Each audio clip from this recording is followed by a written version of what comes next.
Everything seems to be a little glitchy tonight.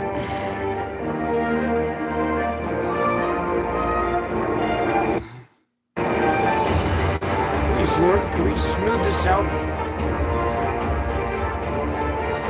Oh, that was the end of the intro anyway. That was the United Kingdom getting pounded by surf and crazy snow. There it goes. All right, folks, howdy. Welcome back. I told you I would be back. And thank you guys for taking time out of your day to come see me and be with this precious family. I have a feeling somebody else may have gone live while I was in the middle of doing the pre-show prayer. And if that's the case, you can go and watch this on replay later. It's always nice. So, doesn't I think I saw Wages go live or something popped up? Did Wages go live right now? Oh, I guess not. Maybe not. All right. Anyways, let's this thing's kind of skipping here for a second. Let's let that load up here. All right. There we go. So here we are, March 29th, 2024. And there is our activity on the sun today. I'll let that loop play a couple of times and let you guys use your trained eye before I start to point anything out. You guys are getting good at this. I know most of you guys understand and you see what I'm talking about when we go through these things. So, all right. Bam. Note this big bright region that we were talking about last night. That's where our first event comes out of that little bubble right there. Then this bright region is where the second event comes out. So the first one there, the second one over here,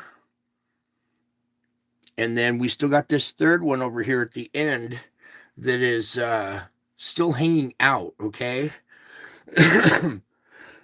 Excuse me. This is the long duration one over here. Let me move this arrow out of the way. If you look at the magnetic, here, let me speed this up just a tad bit faster because it's so glitchy and slow. I see this magnetic region over here still bubbling and roiling and stuff while everything's spitting pretty quickly there. I think I got too much open on my computer, but notice how it's just like a sprinkler. But this is still glowing over here, long duration. So something bigger is coming in over on this one, still yet to come. But these other two fired off in those regions today. And then we'll pick through this frame by frame. So let me get around to the beginning here. Bing. Pull this down just a tad bit. All right, here we go. Opening frame 024 of 329.24. A lot of numbers there. All right, note 3 pretty distinct regions. See this little cavity here, this little dark area? It's turning into 2 individual bulbs, kind of. Yeah, there's something playing in the background here. Is it this? I don't have time to close it out. Anyways, let's continue on here. So, nope, we have a little object right here, right in between the red and blue lines. See that little dark area right there? Let me back up. It's on the leading edge. Okay, so right there, and I can even zoom into it really quick for you guys so you can see what I'm talking about.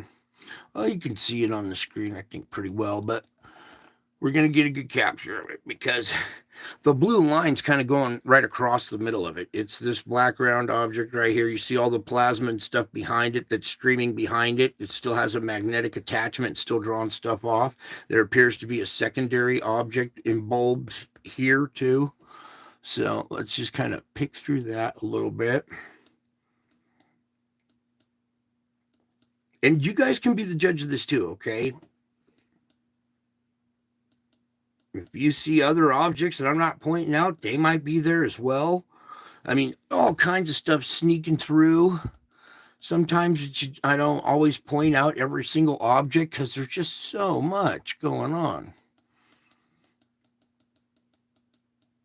And you can see these. Here's a good shot right here, right here. See the indentation in the instrumentation right there.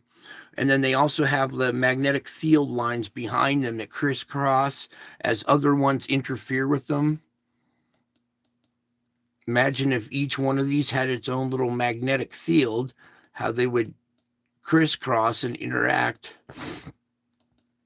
I wish I had my lab back because we have all kinds of different shaped magnets, and we like to do all kinds of magnetic experiments with different toroidal fields and magnetic fields to see their interactions. See this V-shaped wedge type structure here, that teardrop structure.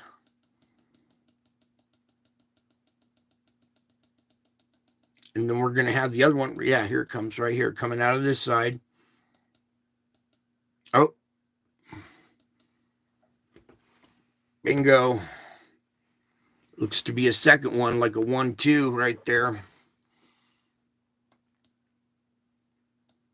And they'll make different shaped magnetic field bubbles sometimes.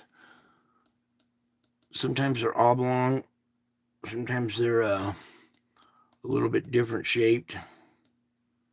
And that was the last few frames right there, closing out, I think. Let me zoom back out here. Where are we at? 2348. All right. They didn't have data up for the 29 or for the 30th yet, but we'll go back and check here in a few minutes after doing this part of the solar ham here. Zoom in on this real quick for you guys. How's everybody doing tonight? I know a few of you are doing much better. I could feel you doing your spiritual exercises and getting relief. I have a new member too. All right, back to business. You can see here's today, kind of a bumpy day, minus our dropout here. Last night when I started reporting, we had started off with this M flare right here, the 3.2. Okay, so we did have an M flare during this 24-hour period right here. Not much else, or not as far as big M flares, but look at the bumpy ride that we had, that we saw on the satellite just a minute ago. All right, now here's going into tomorrow. There's not really much to look at, so we can go back and take a peek here and see if they've refreshed this yet with, see, there's still no blue link right there. Just try and refresh it and grab it. Oh, just in the nick of time, we just got that. All right, look at this. You see this dark patch right here, circular round dark patch corresponding with this. Let me pause that. All right, opening frame right here. This frame says a lot right here. I'm glad we pushed it to this. All right, right there. Do you see your perfectly round shadow shape right here? It's actually too zoomed in. Let me pull back just one dimension here. That's a little better. Okay, and then let me slide it over so you kind of see what it correlates to on this instrument. See the dent in the instrumentation is probably right here. I believe, yeah, that's like a ghost image of it, the frame later. So there it is right there, causing a big old flare, or big old CME right there on that side of the sun, right in this bright patch that I was talking about. Okay, and then as this clears the area, I bet you that patch starts to die down.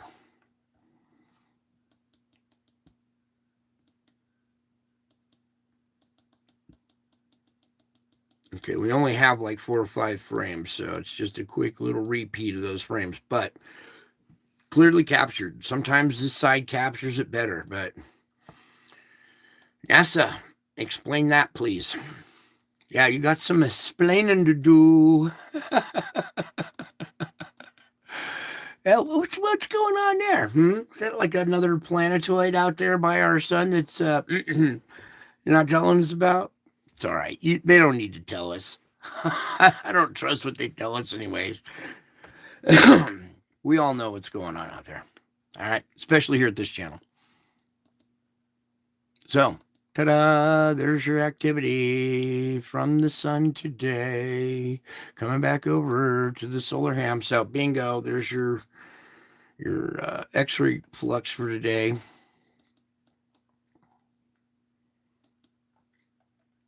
Oh, one more. There we go. Okay, still 25% potential on our X flares, and I think that's about right. We have this this sunspot right here. Come down here, please. 3615, still beta gamma delta. It's still on the, hasn't cleared the limb yet. All right. That bad boy is still this nasty patch right there. Even if it fires off something down and out of the screen, light and stuff is going to still come at this screen, okay? Right at your face. It's going to come right out of this and hit the camera. Bing. All right, so we can still get a shot from it. It's still in that danger zone, magnetically connected still. Not until it crests that limb and starts pointing another direction back into this page, three-dimensionally kind of back, that we're not going to see any more effects from it. But it's still, we're getting close. We're almost done. It's like the last few yards before the finish line here, okay? So there's that. Let me back out here. Now, our solar indices right now at 167, so they're a little still elevated, okay? Out of this, we're still kind of high right in this area. It did kind of drop a little bit this right after this change of date right there. So it's still 167. It's a little, it could still pop off, is what I'm saying. M flares are just like crackling right at M flare level, right through that whole zone right there. So M flare, still that potential for an X flare in there, okay? It would be, most of it be facing away, but we could still get one, right? Also over here now at our KP index. Back here when we had this event that we came out of, all right, we absorbed a lot of energy back then, all right? Since then, it's come down, it's stabled out, and we're putting right along, okay? So everything's below 3. This last highest bar is 3. So we haven't taken on a lot of solar energy as far as for this KP, all right, up here at the auroras. See how dim the auroras still are? But this event back here, we absorbed some energy and it's been translated down to the core now. Okay. So let's finish up real quick with this. No, let's do the auroras. Okay, both north and south, very weak right now, which is good. Okay. Sometimes I roll it up because it seems to my camera that it's shadowed up here more and you can show you the faintness. So that's why I kind of scroll like that. All right, anyways, back. Let's open up the tracker. See, here's your event yesterday, that X flare that came out of that region. Okay. Yeah, it's kind of what I want to see right here. Hold that open for me, would you please, Lord? Bear with me, we're having a little slow transmission, but it's gonna work. There we go. All right, showing it kind of going away this way, almost clipping the edge of us. All right, which is, it's good. It's traveling away. But do you see how our magnetic field line loops around and goes right through that blast? Do you see this? See where our magnetic field line connects to, boom. So we will take on a little energy just through the connection of the magnetic field line. Okay, it's not going to be like a big old CME. It'll be more electromagnetic, more of like an electric jolt to the core and to our magnetic field a little bit. Okay, so let's back out of that. Thank you. All right, they're not showing the other CME, the one that came off down in this direction. Remember the second one that we saw kind of coming down in this direction? So depending on if that's the one from today, which it appears to be one of the two, all right, because we saw two of them. And then I'm expecting, just not too tough, but I'm expecting another big blast out of this region. It could be a long duration one since we're seeing this long slow motion event here. Look at that little round object right there. It appears there's like something bigger approaching. You see this stretch all the way here in the background? Actually, from like down here because of this, but you see it up here? It looks to be that something bigger is coming out of this region. You see the dark spot up there? That's another indicator. Sometimes these bigger objects won't swallow light. All right, they leave a dark patch, and these dark patches sometimes are indications of where something else is coming out. All right, there's two different indicators, sometimes positive and negative. All right, so and when I see this little guy right here popping out in this slow motion event here, is that frame? No, I want the, ooh, right there.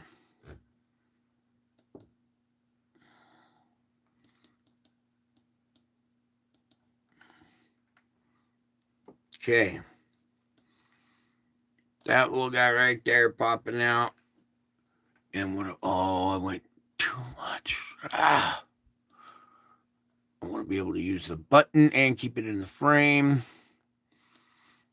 So we're going with that one right there. All right, so here is a good cookie cutter case right there. In fact, now we'll zoom in a little tighter, I guess, on that frame. Bear with me. I know you guys can't wait till the end, some of you, but patience is a virtue. We're teaching patience.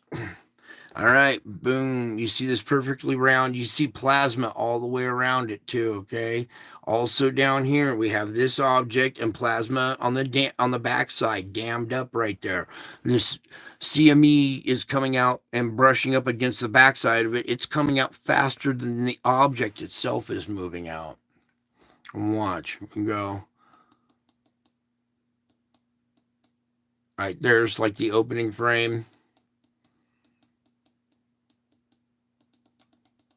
See that plasma field right here coming up behind it a little bit. So when you put that in motion, you'll see that that's damming up on the backside of this round object. Well, we got another round object right there.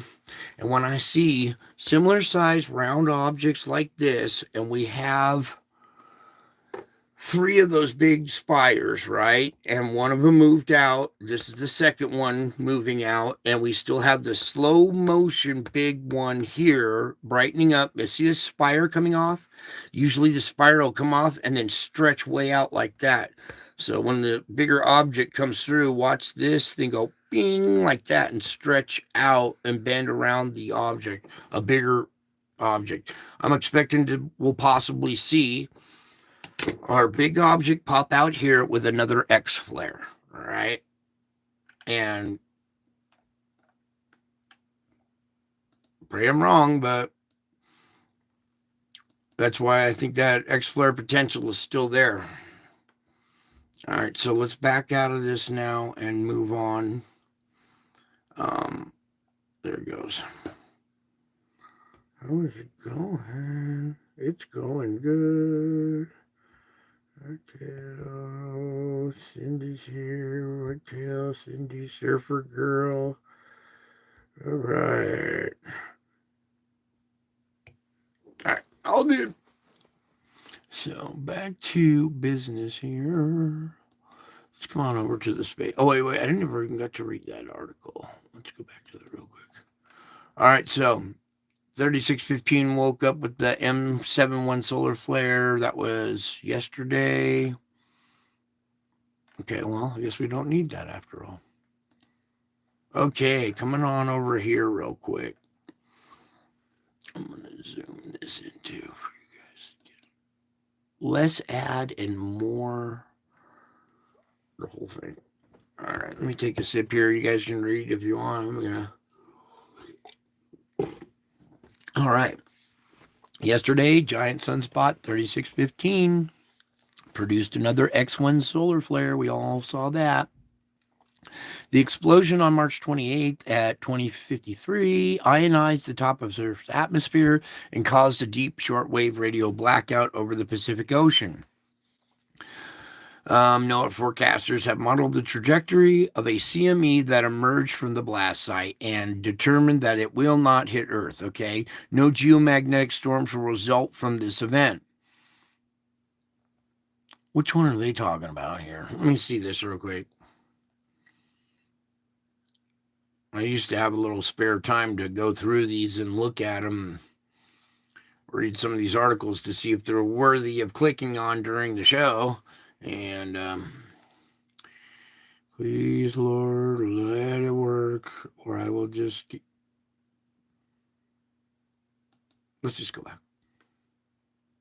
Not going to mess with it. All right. Anyways, let's continue on. No geomagnetic storms will result from this event. We'll see.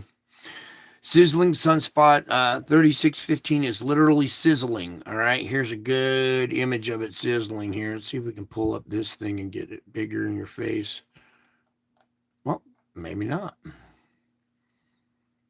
Anyways, come over to this site. Check it out. You can see how it's all crackling and roiling and bubbling there.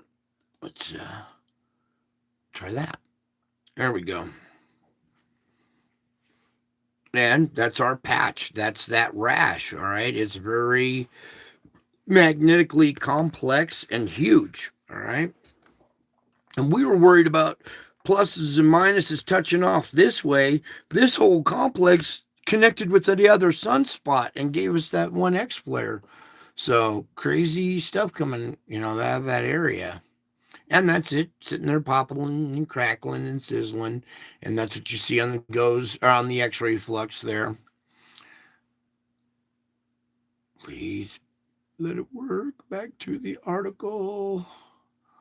That's why I don't like clicking on stuff during the show. I should have checked it out before. All right, well, bear with me here. It's a little circle spinning, and we're getting a little response here in a second. I have all kinds of stuff spelled out for you tonight in the spiritual report. Guys, you're going to see my face. It's going to be scary, okay? Because I'm pretty ugly.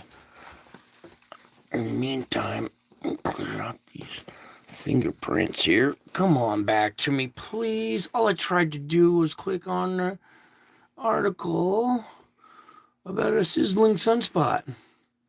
So, Lord, please, can we have that back?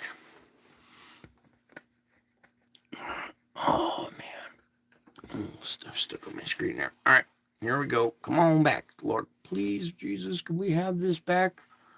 Very important information we got for you tonight. And delays like this only drag it out longer. So, there we go. Never do that again. Let's just move on to a different site. Can I possibly get this human? No, I want this one back. There was still more to report on it. So there we go. All right. So I don't know if I can photograph the solar surface, but this was too good to miss. All right. So the sunspot location near the edge of the solar disk gives photographers a good look at its sizzling magnetic canopy. Up and down motions captured in Wilson's video are part of the turmoil that gives rise to strong solar flares. Just yesterday, 3615 unleashed two strong M and one X flare. So any eruptions this week could have a strong effect on Earth. Sunspots located near the sun's western limb are magnetically connected to our planet via the Parker spiral. 3615 erupts while if 3615 erupts while it's transiting the danger zone, energetic protons and electrons may be funneled back towards Earth for a solar radiation storm. Those are the ones that hit the polar regions and we absorb more energy. Okay, we don't need to be absorbing any more. Meanwhile, we're having signs in the moon. Now, you see this complex system right here. Let me scroll down to this. Here is a beautiful explanation of how all this works, okay? Different degrees, different temperatures, ice crystals forming in the air. We see these sun halos all the time with the little rainbow, and it's the circumzentual arc.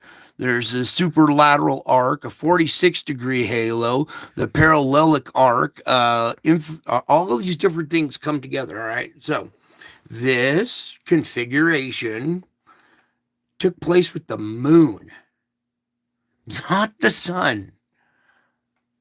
The moon actually caused a rainbow at night. The whole structure is there. The entire structure. It's unbelievable. So, whoops. What's going on here with my focus? Complex moon halos last night in Michigan. I know some people who live in Michigan here. Travis Stokes went outside to watch the moon rise. He witnessed an amazing collection of luminous arcs and rings. Imagine coming out at night and seeing the sky lit up like the sun is doing a sun halo, but at night. He says, they were so bright, I was able to photograph them using my iPhone at about 1:30 a.m. All right, no filter probably. It was so bright. Look at this. You guys, if I didn't tell you this was the moon, you would think this is the sun. All right, let me get back my little focus here. All right, that's an amazing event, amazing shot right there. All right, and all the geometry here on how it all works and stuff is perfect. It literally did the sun halo effect with the moon. I mean, we've seen little round halos around the moon before, okay? And just recently we saw moon dogs with the aurora at the same time. Now comes along the entire eye of God watching you with the moon.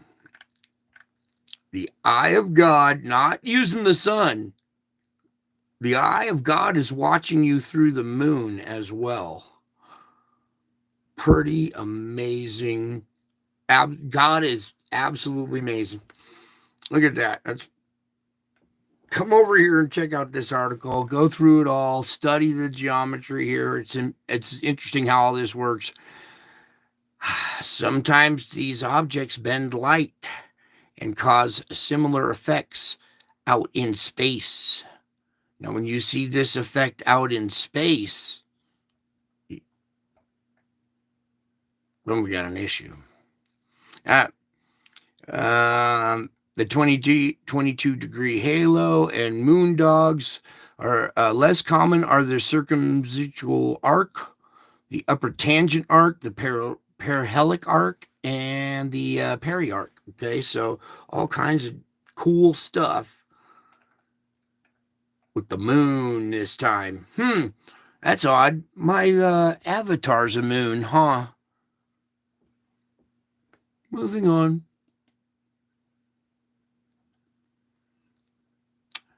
Oh, maybe we can get the Schumann here. And when we take a look at the Schumann here, let's see if you guys notice anything. Please, Lord, let this instrument work tonight. It's so vital. I was saying a prayer specifically for no interruptions or hang-ups or headaches, and because sometimes we have delays and stuff. Come on, please. Anyways, you see at least the circles running. Oh, I don't know. Let me see if you guys notice anything on there. All right.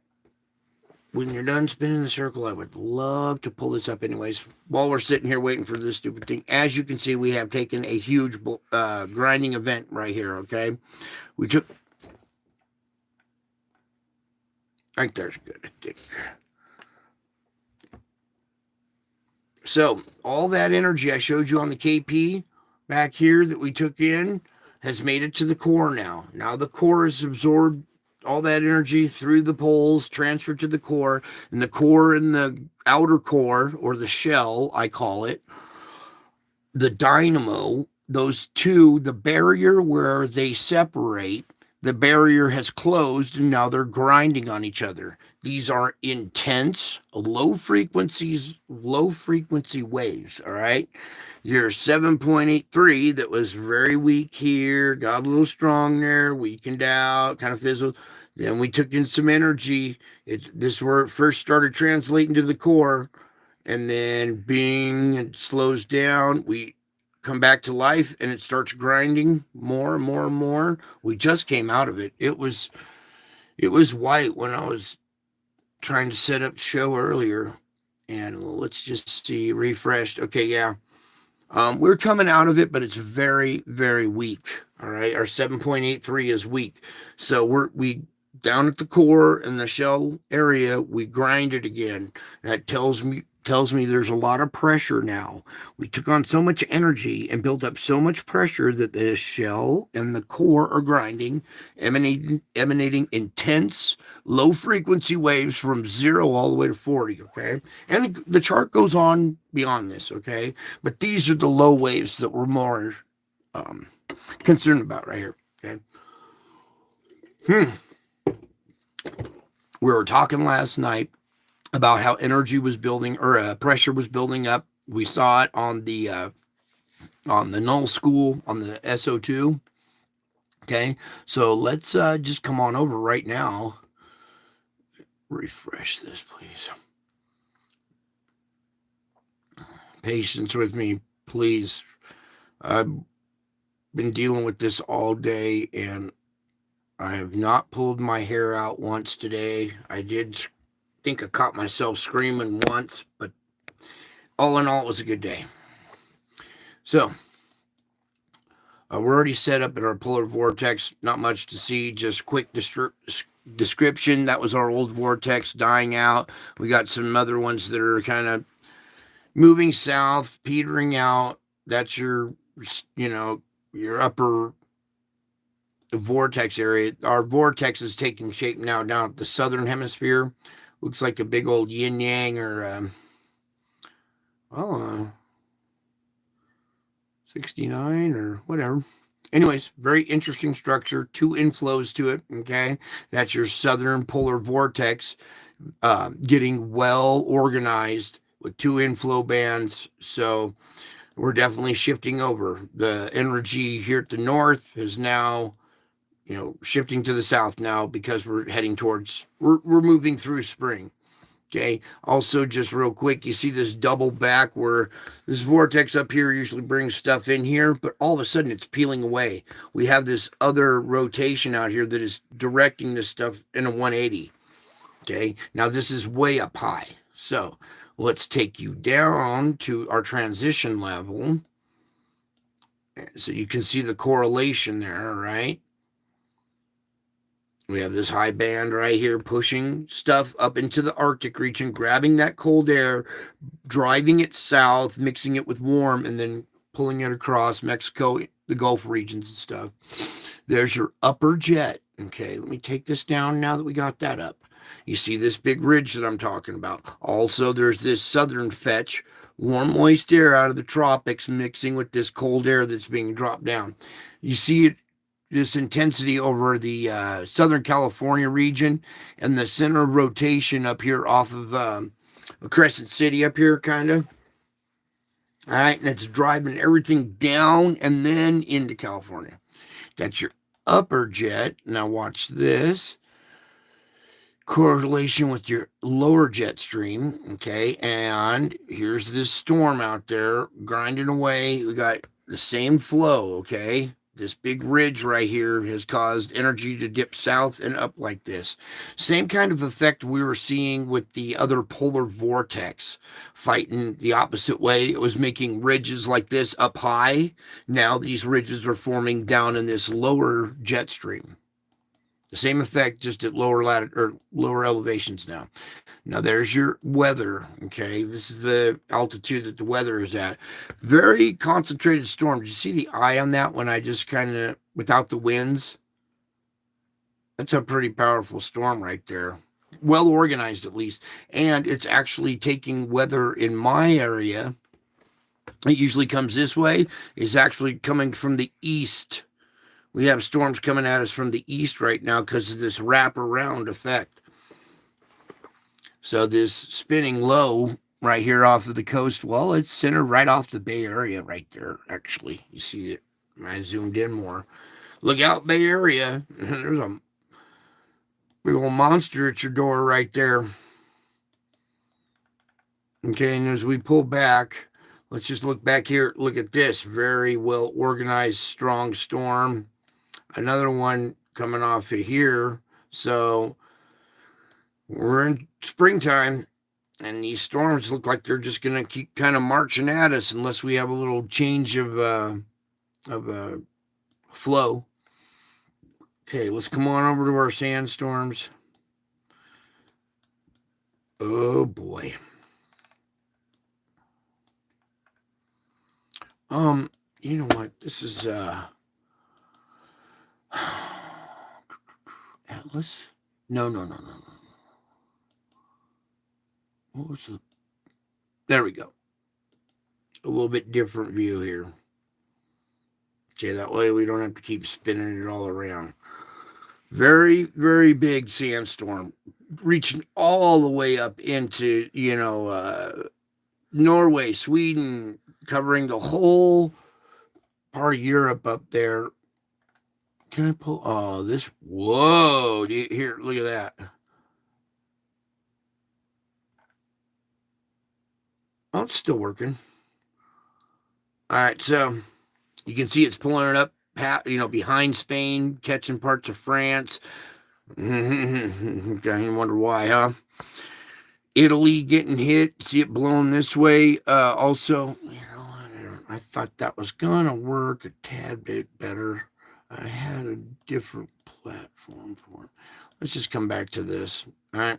So you can see how it's just taking all this stuff way up into Europe. So massive sandstorm engulfing most of northern Africa and crossing the Mediterranean into Europe, Italy, France, Germany. Oh, the Germantown. Oh, Germantown. I got to tell you guys about Germantown. Remember we were talking about Germantown last night? Oh, man, Germantown. Hang on, let me write that down because I don't want to do it right now, but I want to.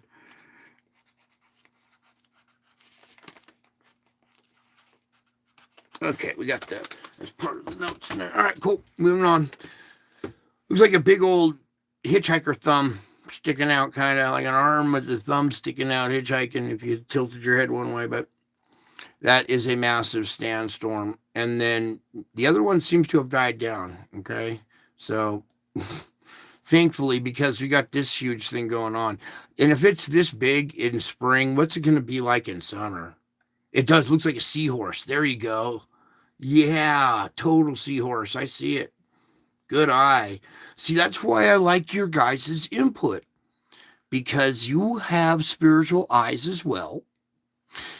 Just because I don't see it and point it out, there is so much going on in the background. If you see something, say something. I did. I saw some criminality and I said something. Too bad nothing we've done. All right, there we go. There is your sandstorm. Let's move on, Brian. Jeez.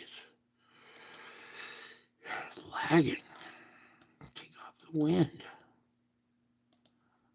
All right, here we go. We're looking at our pressure, our changes in color since last night. All right, here's America right down the middle. One side's bleeding out, the other side clearing up. Right down the middle, right there. You can see that the darker color up in that region up there. Okay, we did have an increase in pressure from down below that's squeezing out more of this gas. That's why it's darker.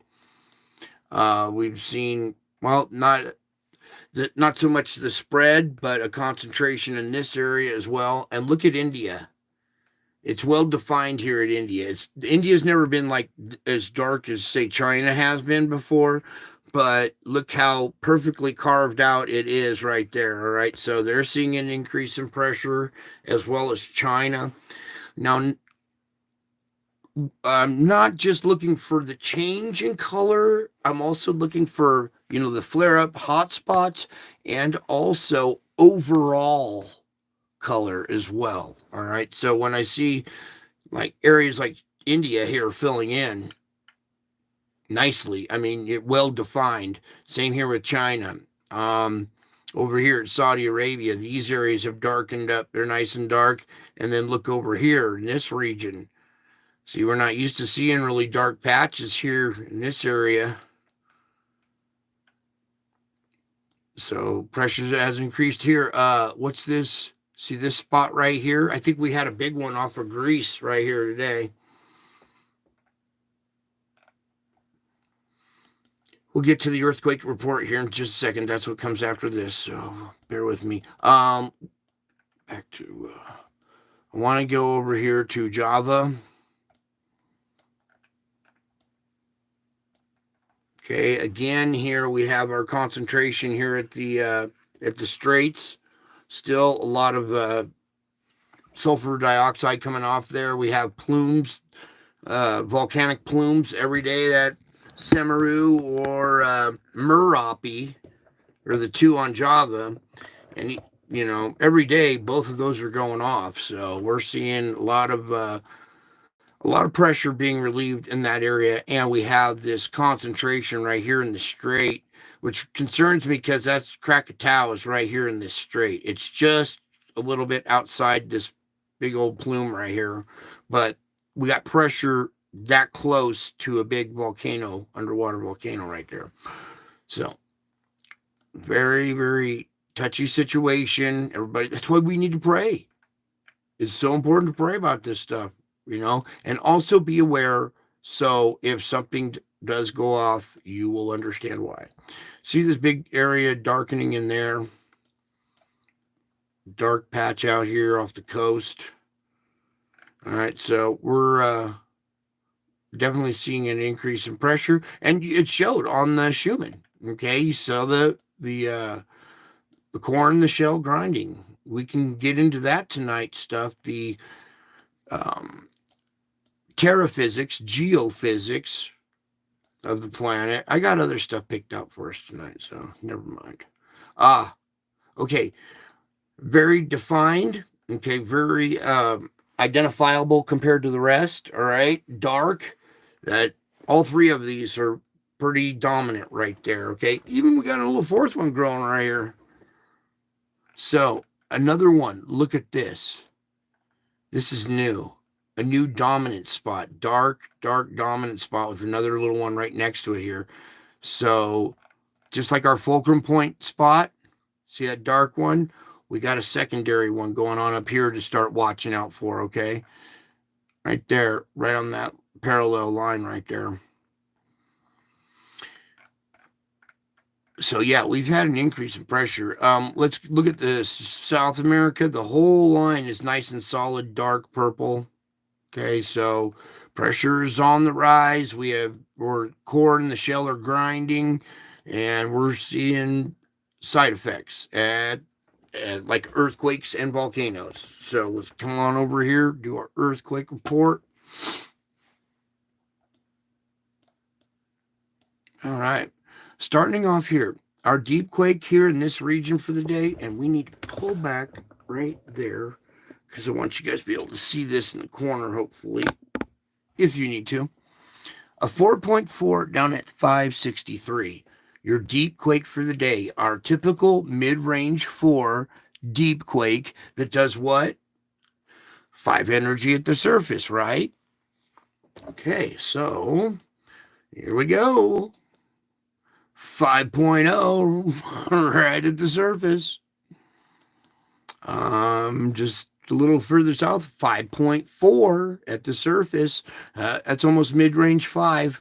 And we know at this site, every single one of these point such and such is a point such and such, a little lower maybe than whatever.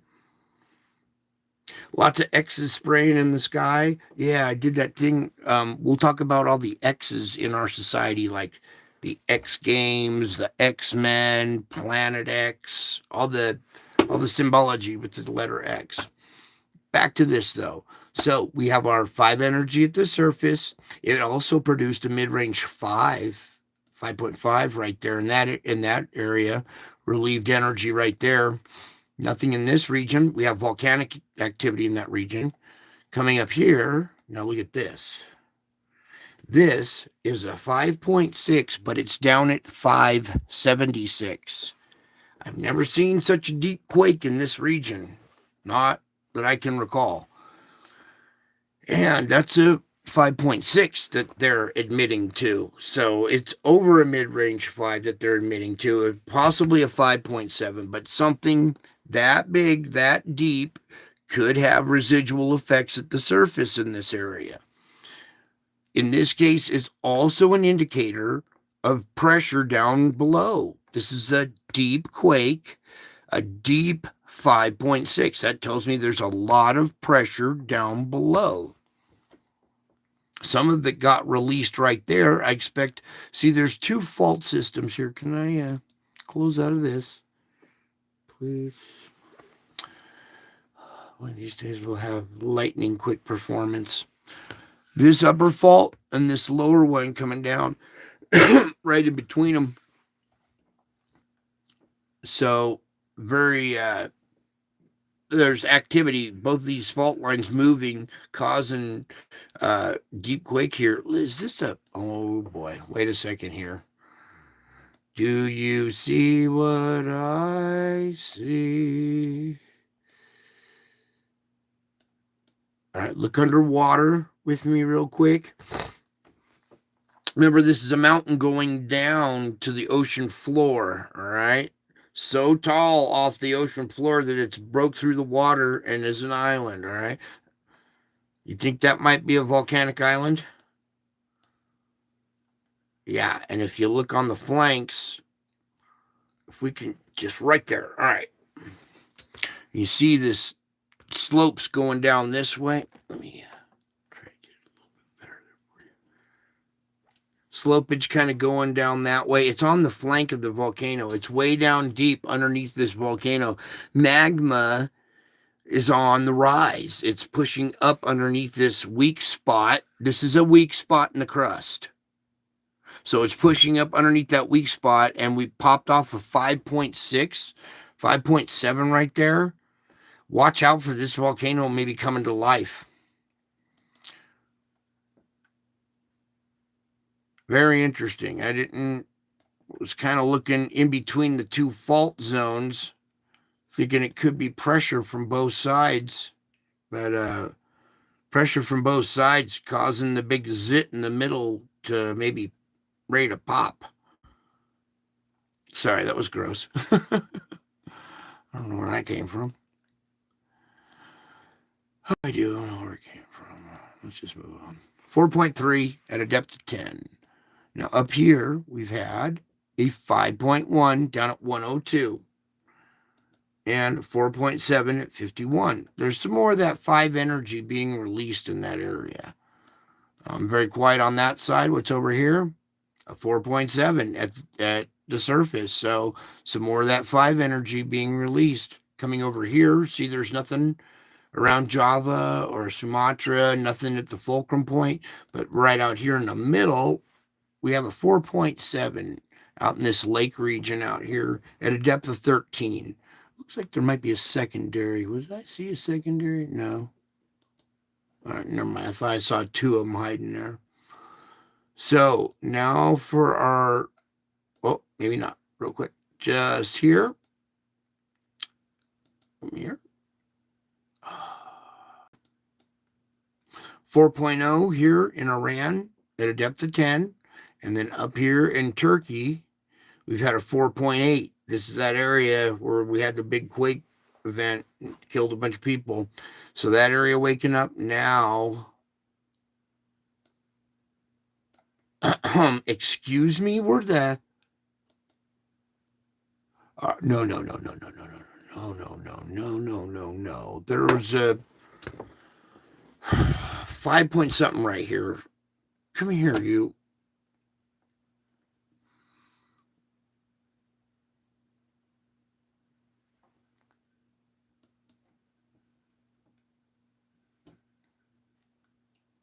Come on. Hang on. I want to see. There it is right there in yellow. This was today. A 5.8 in Greece. A 5.8, that's probably more like the 5.96 type-ish that I've been looking for in this area. All right. And you see that it's already off the map. It's on the 7-day thing now. It was just up there a little while ago. That's why I knew it was there. So that 5 energy at the surface actually built up a little stronger and popped off this 5.8, probably a little stronger here at Greece. Yeah, that's the one I wanted to talk about today. And then this one wasn't today. But we had this one here in Turkey, and then a 5.8 here in Greece. So that's a significant release of energy. And if we can get out of this mode, please, Lord, please. All right, well, there's our quake right there that I wanted to talk about. And right on the island of Greece, that's the same spot we saw that strong sulfur dioxide release on the other map. And I would love to switch back to that if we could just get that. All right.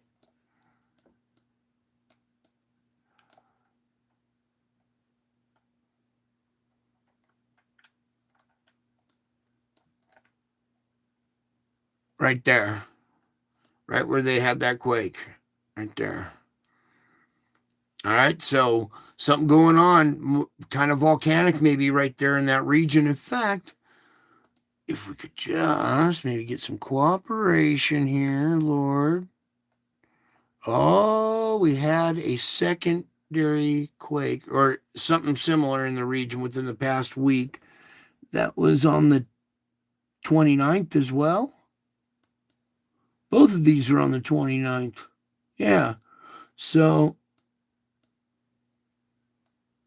this one was first. The small one was a 4.1, was first at 011. And then this one was at 01247, a 5.8. So activity here right off the coast of Greece here. That's, what is this? Watch out for that thing. Or any kind of volcanic activity in that region. All right, so some increase in magnitude, a lot of 5s and mid-range 5s today at the surface. Okay, so we see an energy now transpose from down below, making its way to the surface. Oh, here's some of the other ones. We're not done yet. Also here, Mid-Atlantic Ridge had a 5, a 5.2. Okay. And I think that was about it. Yeah. Just real quick, this was in Oklahoma. All right. So little mouse bar here, 2.5 here. Or no, that's a 4.6 on the Central Pacific Rise. Mid-range 4, almost a 5 energy. Mid-range 4 here and a mid-range 4 there. All right, so there's your activity. Kind of subdued, like very quiet regions, but then when we do have them, they're, on the boundaries, doing what they're kind of supposed to do, event energy at the plate boundary areas, fulcrum points and stuff like that. So, all right. Lord, please let the volcano page work tonight, nice and smooth. We're getting there, you guys. Plow through this volcano report real quick, and we can start working on all the good stuff. You work with dragons. I summon more to clear skies from harmful substances. Okay. Yeah, Mud Fossil University. Roger is amazing. I love Roger, and I love you, Gabe. I am so glad that you are here tonight.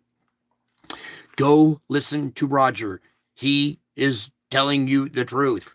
Go check out his giants. The giants fossilized. They turned to stone and are still here like statues. It's unbelievable. His work that he has done is truly, truly, you know, light years ahead of everybody else's. Kind of similar to my channel. We're a couple of good old boys where we see things really not, we don't believe all the hype that we've been told. And the scientific community doesn't care for him because he disproves a lot of their stuff, and they don't care for me either. Anybody ever see Mud Fossil University when he shows the 1,000-mile long dragon that takes up most of North Africa? Yes, I have. And what if I told you that is a small one? I have seen one out in space by the sun that dwarfs the dragon that he points out. I sent it to him to show him the one very similar to what he has. I sent him the one that passed by the sun, space dragon, I guess you would call it, with tail and everything. He was blown away. I'm like, dude, you blow me away the same way. So, touche. Here's one back for you. Roger's a good guy. I like him. All right, let's get on with this.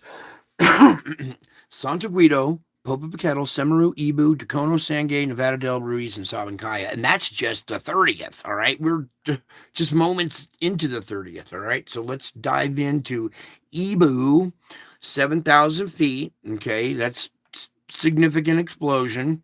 Semeru on Java, 14,000. That's its like typical high-end explosions. Some of its low ends are 7 and 8, but Semeru, when it's pumping strong, it's up to 14. And there it is at 14. I wouldn't surprise to see it go 15. It could push its own limits here. Ducono, 8,000. Popocatépetl, 23,000. Okay, now we're getting well above 20,000. Okay, it's not just 21. We're up at 23,000 now. That shows a lot of pressure. Santo Guido, 10,000 feet. Nevada del Ruiz, probably on the next page we'll have that one. Sangay, here's another one, 20,000, 23. Again, so we have two of them, both at 23,000 feet. Sabancaya, it's another high one. It wouldn't surprise me if it was around this 20 area. Okay.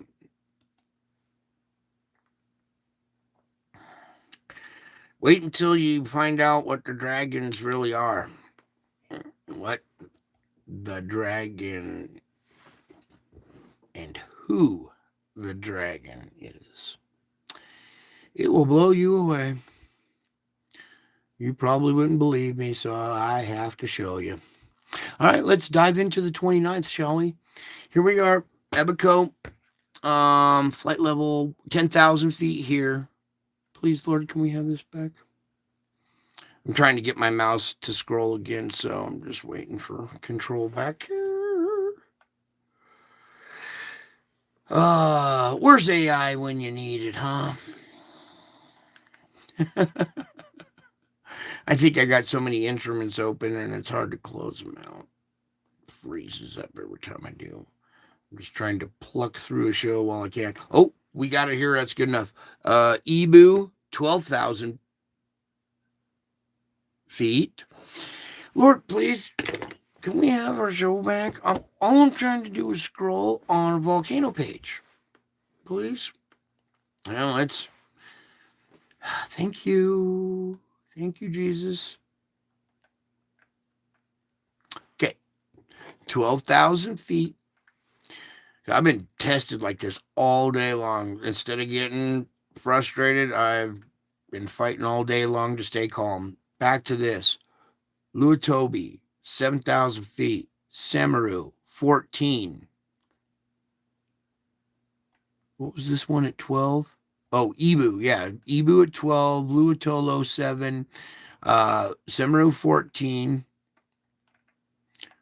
I wish I could get senior internet. I'm too old for that. Marapi, 12,000 feet. That's another good blast right off of Sumatra. Dukono, 8,000. Popocatépetl, 22. Santa Guido, 14. Fuego, 15. Nevada del Ruiz. Sangay, 22. Sabancaya, 23. So a lot of 20s on there tonight. All right. Now here's our new updated active currently and active and currently erupting. So Bismani, Dukono, Abaco, let me just put it here. Arubis, Urda Ale, Fernandina in the Galapagos Islands. That's semi-new. Fuego, Ibu. Don't forget about Krakatoa and the Sunda Straits. Luatolo, Marapi, Masaya, Merapi, Michael in the South Sandwich Islands, okay? Nyiragongo in Africa, Popocatépetl in Mexico, Reventador, Recahenus, still active, okay? We got Sabancaya, Sakurajima in Japan, Sangay, Santa Guido, Semaru. Yeah, Shibalush, Stromboli, Suanosajima, Tinakula, that's a semi-new one, and Villarica, Yasur. The other one that I was looking for, let's go back up, Lubinus, Rincon de Villa, Rehun, was on last night's list. Nevada del Ruiz, again, needs to be over on this list. I don't know why they insist on putting it on this list when it's currently active. It just had a huge blast. Leon, Manam, Luatoli. There was one up in the Sitkin Islands that was added. Gama Llama, watch out for that one. And Cotopaxi could come to life. Any of these on this yellow list could come back to life and go active on that list. All right, moving on. Come on now. I hated homework in school, but I did it anyways. And now in life, I got to do a report every night. It's like, what? What did I get myself into? But I love doing it. I do it for you guys. So, all right, check it out. Here's this massive storm finally leaving the main, leaving the area. Just the last little remnants up here in Maine. Current conditions. I'm going to go ahead and let that loop play real quick while those load up, because it looks like we got all new data since I opened this up. So, uh-oh.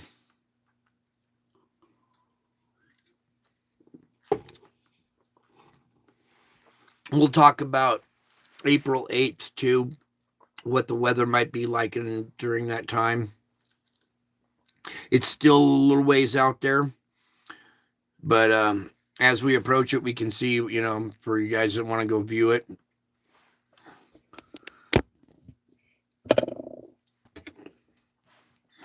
Whoops, whoa, back again. Okay, let's get into this and knock this out of here. All right, current conditions right now. We got this bad boy looping around. You see all the ice up there right now. This is the nighttime of the 29th. Oh, whoa, backing up. Also, we have severe weather hitting Southern California and up into the Southern Sierras. Okay, so heavy snow in the Southern Sierras. Severe weather right along the coastline there at the nighttime right now. There's the morning of the 30th, still severe weather down there. And then this severe band, northern Indiana right there. Morning time. Okay, that's in the next couple hours. You're going to see severe weather possibly in Indiana. It fades away by noon. Still chances of severe weather. You see this spiral right here. It's still means business. There's the convection. Still slight chances there, but that petered out. So just right there, from right now into the morning time, slight little chance for some thunder boomers through there. Doesn't look like anything too bad. It doesn't look powerful enough for a tornado. Okay, noon, convection the 30th, the nighttime, morning of the 31st. Noon, convection, nighttime, morning of the 1st. Now here you see this linear front is going horizontal. Usually they are more slanted north to east. This is this way. It moves out of there pretty quick, but still, morning hours, chances across those 3 states right there for severe weather on the April 1st. There, you see this big low wrapping up here, cold air, more moist air. They kiss, they collide. You see this boundary area fire up with all those speckled severe weather all over the place there. Look at that. Okay, that is going to be convection. Convection on April 1st, no joke, is going to look like that. Let me get this out of there. All the way from like Kansas, speckled, all the way through Missouri, Illinois. So when those two bands meet right there at convection, then we go into the nighttime here of April 1st. We're going to have a severe weather outbreak at night, April 1st, across those states. And this is pretty close in the future. Yeah, that's why we're starting to take this seriously now, okay?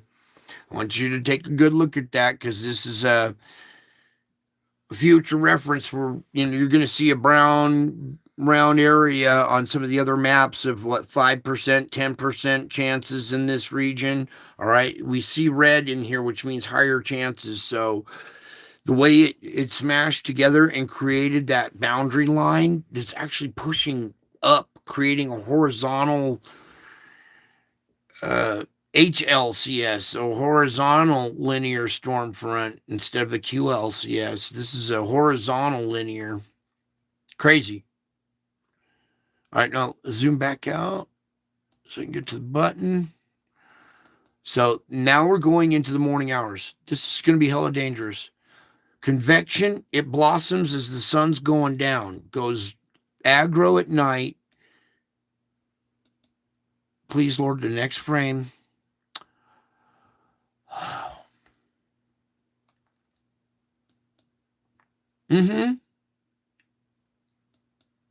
Defy me. Just keep defying me. You'll see what happens. Anyways, as soon as I take my hand off, it goes. All right. Back to this right here. Convection, morning hour, nighttime right there. That's going to be really dangerous around nighttime. Is that Chicago area? Yeah. Just outside of Chicago where we've seen those other thunderstorms or tornadoes approach that area up there before. Now, the morning of April 2nd. Oh, Hopkinson, it'll be okay. Your birthday will be just fine. Even if it rains, you'll be okay. And happy birthday, sweetie. I love you so much. You're my best sharer. You know what sharing this information does? Oh, boy, it blesses you doubly. All right, back to the morning time of April 2nd. This is going to be killing people, possibly. If they're asleep and this thing is intense coming through there, like it did, blossoming at night. See, there's no tornadoes at night right here. This is what deceives everybody. They think, oh, nothing blossomed by sunrise or by sundown. We're all good. Except in the middle of the night, the monster comes creeping in. And then here we go with this in Ohio, Pennsylvania, back into Indiana, up towards Chicago, northern Illinois, impacting those areas the morning of April 2nd with severe weather. That's a pretty deep low, a 989 right there. You see this energy kind of split off the tail and get shunted up here into Pennsylvania. That's noontime. There's convection.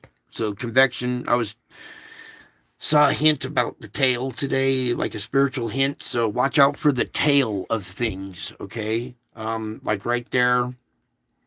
That'll be the nighttime. So convection on the 2nd, nighttime the 2nd, morning of the 3rd, noon, convection. Look how this organized and wrapped up this gets. You see this powerful part right here coming back on shore towards Maine right there. There are two separate lows. One's a 987 and a 990. Next frame, that's the convection right there. At night, it kind of dies out. I can't read what that low is. That's the night of the 3rd, morning of the 4th, noon, convection, nighttime, morning of the 5th, noon, convection, severe weather there at convection, Nighttime of the 5th, noon, or morning of the 6th, noon, convection nighttime. Morning of the 7th, noon, convection nighttime. See this thing rotating? Morning of the 8th, noon, convection nighttime. Morning of the 9th, noon, convection nighttime. Little nighttime activity there. All right, the rest of that is way out there, so we won't worry about it there. Let's just back up to the 8th real quick here. Okay. This is the night of the 7th, okay? Here's your path of totality kind of going up through there, right? This arc. So, in the morning of the 8th, there are clouds kind of in that region. There's the noon time. There's convection the 8th. That's when the eclipse should be happening. The actually, between this frame right here, this is 11 a.m. Pacific. 1, 2, so 2 o'clock. Yeah, 3. No. 3. So it'll be about 2 o'clock there. That'll be 7 p.m. right there. So more like right about there. And that's your storm front moving through there. Okay, there's going to be clouds all through this band, so it might spoil some of the... We'll see. All that is subject to change. All it takes is one burp out of the sun, and this entire thing goes berserk, and it changes drastically. So we're still too far away for the best indicators that we need for weather on that day. But so far, you see the air mass. Just watch the air mass and how it reacts on that day. It's the 4th. And you'll see that it's not a big old storm. It has chances of changing and not being so bad and blocking everybody's view. To tell you the truth, I know what's going to be going on that day. And most people won't be looking at the sky on that day. They will be in the middle of something else. And the last thing is probably going to be going through their mind is an eclipse, and the clouds will probably part. There'll be clouds on that day. Everybody's too busy worrying about something else. The clouds will part, and they'll look up in horror because they're already in horror, and they'll see that eclipse, and then they'll see the devil comet with 3 rockets shooting up, and it's going to be crazy. All right, there's planets all lined up in the background, too. It's going to be quite an event, all right? So, anyways, the weather on it has a chance of spoiling it. So, even if you're not going, don't get brokenhearted. Most people travel all the way, might not see it anyways. If you see the way everything's been going through this zone for a while, I have a feeling that zone might be a zone of devastation prior to the eclipse. There won't be anybody in that zone, or not a lot of people in that area because of what happened before it. Anyways, I pray I'm wrong, but all kinds of little indicators of that area. And we also got the New Madrid right through there as well. All kinds of stuff. So that's it for that. I really do need to kind of X out of some of these instruments.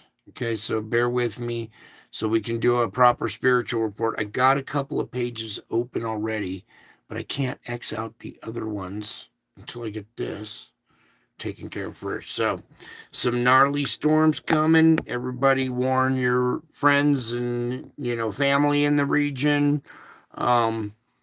Stay on top of it, alert of what's going on right there. That'll be the morning time of the 2nd. We're freeze framed on right there for some reason, and that's kind of the most dangerous time of the next couple of days right there. It's going to be that time frame in that event.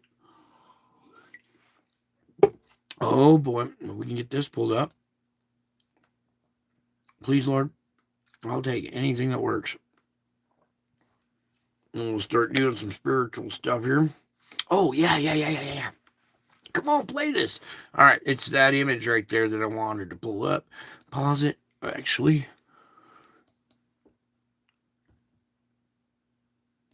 Okay. That's the face, right?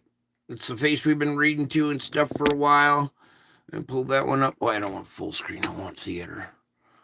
All right. And that's my face. I keep telling you that that's my face. And you guys are like, yeah, but how do we know? All right. So we're going to do some different things tonight. All right. I want that in theater mode without the chat thing here.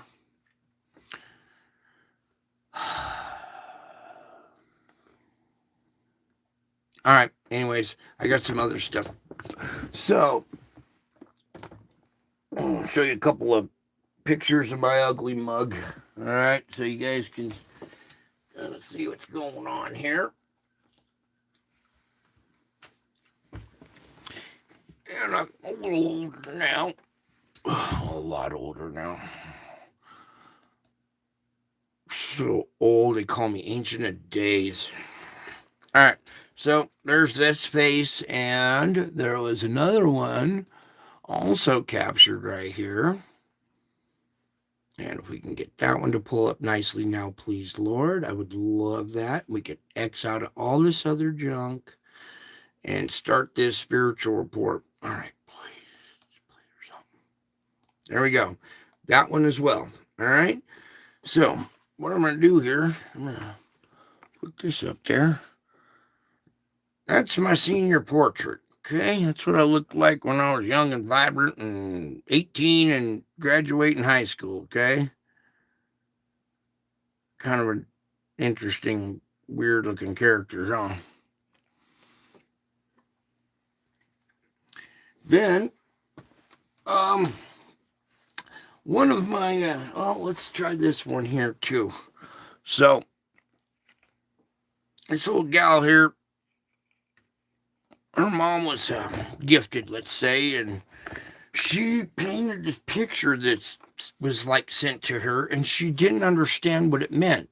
She was like, something told me to paint this picture, and I don't understand what it means, but it's you.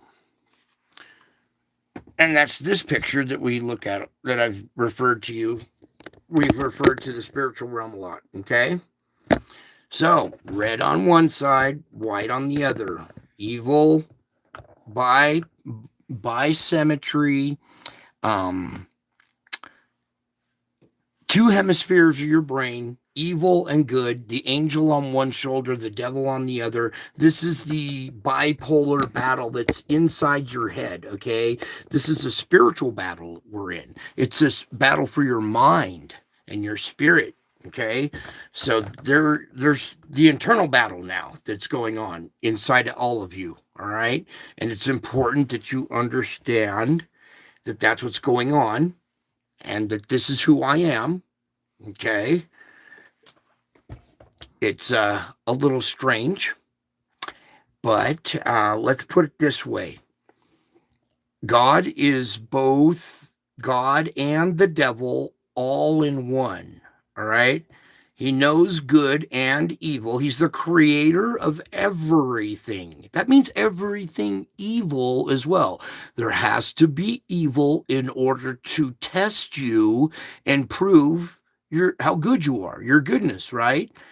Are you going to be able to overcome yourself, the battle within, and become all Jesus? Or are you going to cave in and the other side takes over and you become all devil?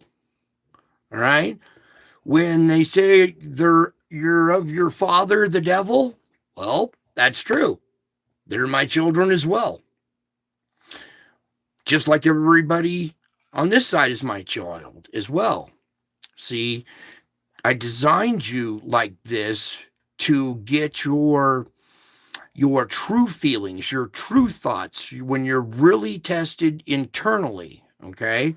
So there's my face. There's kind of a couple other little glimpses of me when I was a tad younger. I still look like that, just with a few more wrinkles. And There we go. And that's the book light shining on my head when I'm reading to you guys, all right? That's how I can tell you I recognize my own face. All right? That's what's disturbing. I don't go staring in the mirror all the time at my own face. I'm not like a very vain type person. I like to dress nice and, look good for my family and my friends or whatever, look presentable, but I don't spend hours in the mirror or whatever. You know what I'm saying? But I have seen my own face, my own reflection before.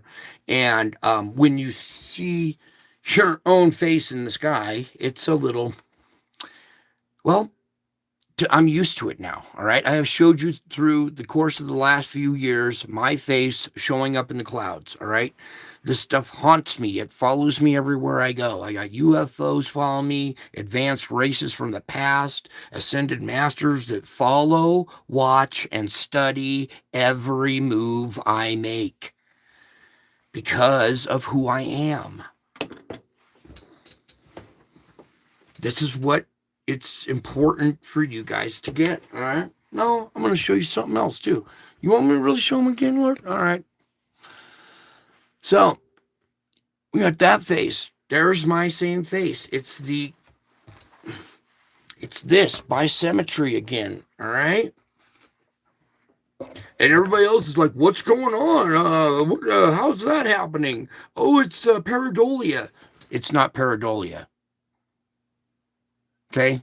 If it were pareidolia and you had pareidolia, you would see faces in any kind of random textured thing. The carpet, you would see these faces in the carpet.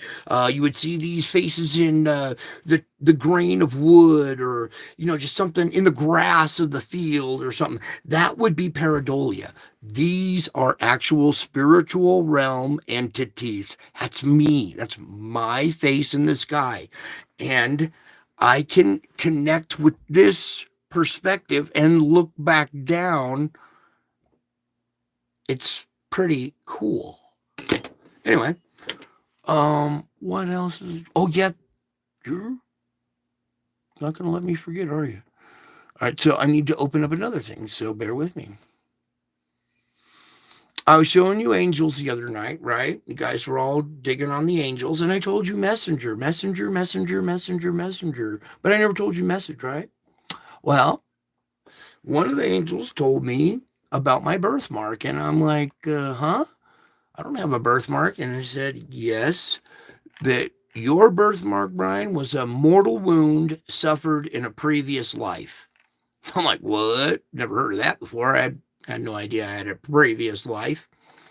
And he's like, well, you need to find your birthmark. And I'm like, I don't have one. I searched my whole body and couldn't find it. And I remember seeing one when I was a kid. And boy, can we just do I have to just type it in then? Fine, we will type it in. I am done playing scroll me in this enter. Play the video. All right. Pull my mug down there.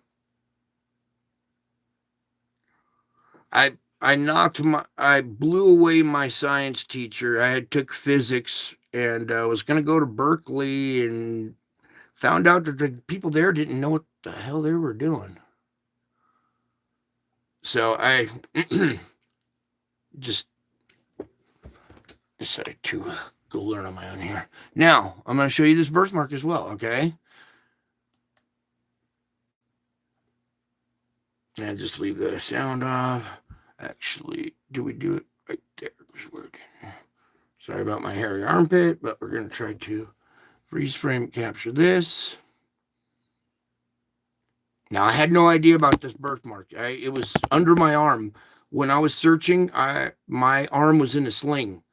All right? It was shattered. My shoulder was shattered into multiple pieces. So many pieces they can't put it back together. It's just free floating. Kind of, all the bones are kind of free floating there. And this stab wound type birthmark is on the side of my chest right where it's supposed to be. And if you look closely, there are 3 faces in here as well. Let's see if we can do it like this and then take the light out. Whoa, whoa, whoa, whoa, whoa. Right. Ooh, right here. Let's see, kind of capture this a little bit better. All right. Encoded in this birthmark are faces. All right. And let's see if we can get it just right there. Okay, here's the devil's face. An eye, the horns, his pointed chin. Right here is the devil in freckles or my birthmark, okay? This isn't a tattoo. This is real freckles, real birthmark that I didn't know I had until the angel told me to, what are you doing? Get off of me with this stuff. All right. So, just kind of reassure you. All right, you want to play games with me? It doesn't like me showing this to you. I'm trying to freeze frame it where you guys can see these faces decently. All right. Here's the devil. Here, this face right here in the middle is Jesus with a beard. And let me try to capture just a better image of it where we can see all 3 of them.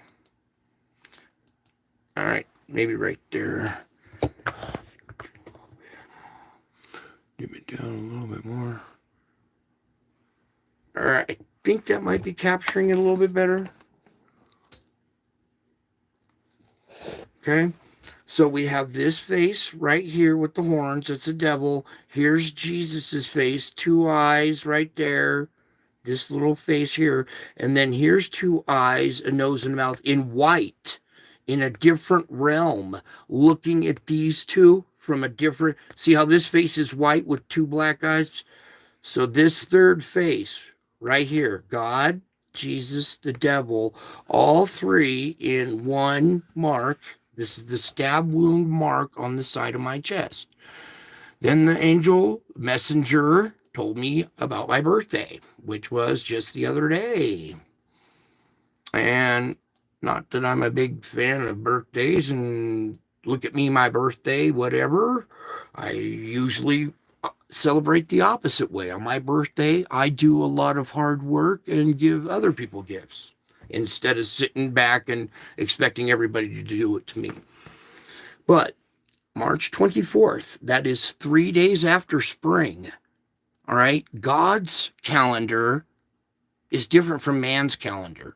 Spring is Jesus. Jesus is the spring. He's the hope of new life. He brings, oh my God, there's just so many different references to Jesus being the spring. He rose 3 days later. The first day of spring is usually March 21st. What's 3 days later? 3 days later than what? 3 days later. He rose 3 days later. Well, that would be Easter. 3 days later than what, though? 3 days later than the equinox, the most important shift in our calendar. The equinox, 3 days later, March 24th, 1970. 70 is all over the Bible. There's so many references to 7 and 70 in the Bible. This birth date, 3/24/70, is actually encoded in the Bible. The Bible's actually about my birthday. It's nuts. I was like, what? Are you kidding me? These angels are telling me this stuff. The angels I showed you. And then I try to show this stuff to other people, and they're like, huh? I don't get it, kid. And look, here's my ID. Okay. I showed you my birthday and the birthmark. Here's no, X out of that. Come back. Here's my face in the sky. Hopefully it didn't X out of that one. All right. I just showed you my face. There it is in the sky right there. And now let's do some reading, okay? Because I got all sorts of good stuff for you guys tonight. In fact, Let me just zoom in on that a little bit better so you can see what I look like when I'm reading to you guys. I do turn the camera around sometimes, but it's too close to me. I'm in a very tight closet, and I don't have really much room to zoom in, zoom out, pull back, and look at my face. If you want to see it, I'll stick it right there. Oh, all right, just for reassurance, kind of put a smile on your heart and let you know who I am. All right, that I love you. Just to comfort you guys. All right. I'm showing you Mary. I'm showing you angels. I'm showing you Satan. All these different things that follow, watch, and study everything, every move I make, every spiritual achievement. And then I try to take what I have learned and pass it on to you. What are the notes here? Oh, first off, let me tell you about Germantown. All right. Remember it was on the map last night, and I said, something about Germantown. We better watch that. Well, it was more of a thing to me. And the weirdest thing happened is, you guys know, I've told you recently, my ID expired. My driver's license expired on my birthday, but a week before I paid it all off and was expecting my new card. Meantime, to buy, say, cigarettes or alcohol or to go to the vape shop or anything here in the state, you have to present ID. And they don't just take the age off of it, they scan the barcode on the back of the ID, right? Well, if your ID is invalid, that barcode is no longer valid. So when they card you for cigarettes and your driver's license isn't valid, they won't sell you cigarettes. Okay? Which, okay, I know God's trying to get me to stop smoking, but it's the principle that counts here. Okay, so let's stick with that. So today, all right, one of these people were actually kind enough to help me print up the actual paper that I need. That says it's still on its way in the mail. It's the one that you get from the DMV, okay? The DMV wouldn't print it for me. I don't have a printer. I had to find somebody else to help. They finally came along and helped. So I got my paperwork, right? Today, I went into the smoke shop where I go, and there's a lady in there that works in there sometimes. I haven't seen her in a while, but I think she's Austrian, or I don't know, she speaks, she's probably Austrian or maybe Swedish or German or something. And I go in there today, and I haven't seen her in a while. My ID. Here we go. So I go to get some smokes. I give her my ID, and I'm starting to reach in for the paper that shows, and she looks at the thing, sees that it's expired, and she goes, "Your papers, please," in German with a German accent. Your papers, please. And I was stunned. It was like I was in a movie or something. And then she looks down and she reads all the stuff. She goes, everything looks like it's all in the order here. You may have your cigarette. And I was like, oh my goodness. Do you guys hear what happened there before I explain it? There are your papers. All your paperwork is in order here. It looks like you might have your cigarette after all. I'm 54 years old. I'm still currently serving this country in ways that dwarf the military. All right? I serve this country in ways that make the military look embarrassing. Okay? I'm not bragging here. I'm just trying to serve my country. All right. And a 54-year-old, I'm shredded. My body's all shattered. And all I want is a cigarette to kind of take the nerves off. My whole body shakes and rattles from pain. So a cigarette sometimes is nice just to kind of take the edge off. But I can't get it because my paperwork was not in order. Well, now, thanks to my friends, My paperwork is in order. The New World Order. And you can't get alcohol or anything, vape or cigarettes, anything that they would card you for your age only. It's only for your age. You must be old enough to purchase this. They shouldn't be IDing you if you look over a certain age. Those rights have been violated. Your rights, folks, have been violated. You are violated. How does it feel to be violated by the man with the paperwork? Is this all in order here?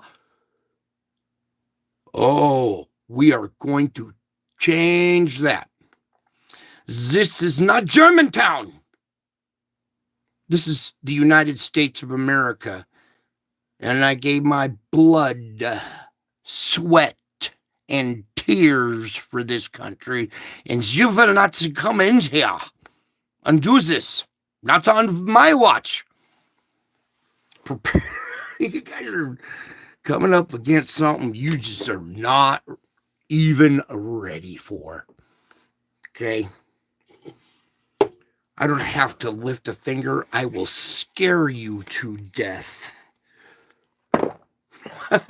Meanwhile, all the people I love to death get to enjoy some words of wisdom. So let's get on over to this part. Now, I don't want this to sound all egotistical and blah, blah, blah. This is notes. This is for you guys, okay? Worship me only. I am King of Kings and Lord of Lords. I am here in the flesh. I am the Word made flesh, and also I dwell in unapproachable light. So 2 realms at once, okay? And from this position, I have authority over all the kings of the earth, all right? I am the king of all the kings, okay? All the lords on the earth can't touch this power, so I'm the Lord of the lords.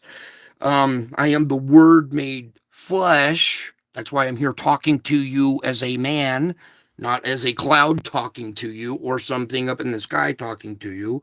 I am the Word made flesh, and I also dwell in unapproachable light. Okay? I am taking care of you. I am not only committed to caring for you, but I am also absolutely capable of doing so. So rest in me, my weary one, for this is a form of worship. Everybody take a deep breath right now with me right now. Right now is a form of worship. Everybody calm, looking at my face, understanding who you're listening to here, okay?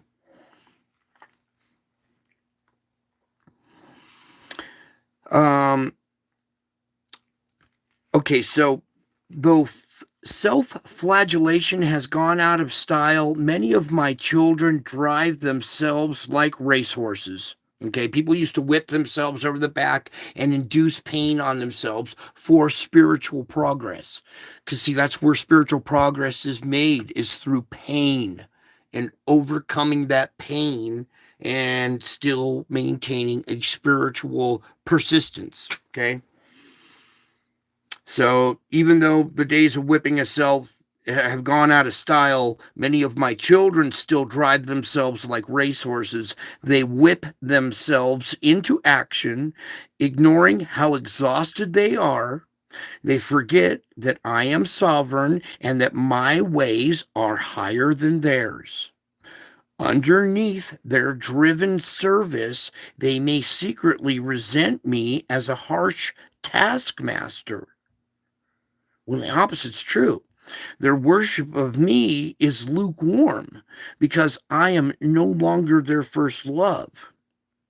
My invitation never changes, though. So come to me, all who are weary, and I will give you rest. You, audience, are the weary. I know you're weary. I can hear you. I can feel you. I can sense you. I know you're getting weary. This has been a long, hard road. It's hard to see what's going on lately these days, all right? And still continue to have hope. So, my invitation never changes to anyone. Come to me, all who are weary, and I will give you rest. I enjoy giving you rest. Everybody take some deep breaths and rest at this very moment. Worship me by resting peacefully in my presence. My invitation never changes. Come to me, all who are weary, and I will give you rest. Worship me by resting peacefully in my presence, no matter if you're watching it later or not. So, never take for granted my intimate nearness. Marvel at the wonder of my continual presence with you. Even though most ardent human lovers cannot be with you always, nor can another person know the intimacies of your heart, mind, and spirit, except I know everything about you, even to the number of hairs on your head. You don't need to work at revealing yourself to me. Many people spend a lifetime or a small fortune searching for someone who understands them. Don't you? Therapy, all this other crazy stuff, family, just friends. People spend a fortune looking for someone to understand them. Okay? Yet I am freely available to all who call upon my name. This doesn't cost anything. My channel's free. I don't do donations. I'm not monetized. I give this information away for free. Imagine if this is $1 million information, especially when we show you the Jesus in the cloud stuff. I could make millions off that, but I can't. That's selling the Lord's free information, all right? So, again, about the free part. Come back to me with that. I had it. Many people spend a lifetime or a small fortune searching for someone who understands them, yet I am freely available to all who call upon my name, who open their hearts to receive me as their Savior. This simple act of faith is the beginning of a lifelong love story. I, the lover of your soul, understand you perfectly, and I love you eternally. Yay, I love you eternally. I love you eternally. Pretty cool. All right. So here we get into the other parts now. So when many things seem to be going wrong, trust me. When your life feels increasingly out of control, thank me. Huh? What? Are you crazy? Yes, I am crazy. I've been through so many asylums. I'm part crazy too. But that does not mean this does not work. I want you to listen again. When many things seem to be going wrong, trust me. When your life feels increasingly out of control, thank me. These are supernatural responses, and they can lift you above your circumstances. Even knowing you're not grateful, just try it anyways. At least it lifts you above your circumstances, doesn't it? That's all you have to do. It's a supernatural response, and all you're looking for is it just to lift you above your circumstances. Okay? So when many things seem to be going wrong, trust me. When your life feels increasingly out of control, thank me. These are supernatural responses, and they can lift you above your circumstances. Now, if you do what comes naturally in the face of difficulties, you may fall prey to negativism. Negativism. Ugh, I need a sip here. We all know what negativism is, right? Mm-hmm. Can't escape it on TV. Okay. So, if you do what comes naturally in the face of difficulties, you may fall prey to negativism. Even a few complaints can set you on a path that is a downward spiral by darkening your perspective and your mindset. With this attitude controlling you, complaints flow more and more readily from your mouth. That is me sometimes. I have a bad habit of stuff come flying out my mouth, complaints. Yet, when I look all in all, I am truly blessed. I don't know what's flying out my mouth. I'm like, what am I talking about? I got it good. I have everything I need. I'm complaining because some other attitude is controlling you. Okay. So with this attitude controlling you, complaints flow more and more readily from your mouth. Each one moves you steadily down the slippery spiral. The lower you go, the faster you slide, but it is still possible to apply the brakes. All right, right there is where I want to talk about the train. When you get on a train that's going in the wrong direction, get off at the first stop. That way, you're not going further in the wrong direction. It costs you less to get back to your destination. Capiche, comprende, catorce, we all agree.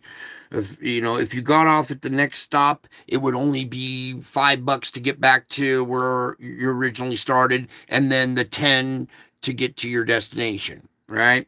So, but if you kept riding it, it would cost you $10 to get back, and then 10 to your destination. So, just like the train, as soon as you start going in the wrong direction, get off at the first stop, because each move, you steadily go down the slippery spiral, and the lower you go, the faster you slide.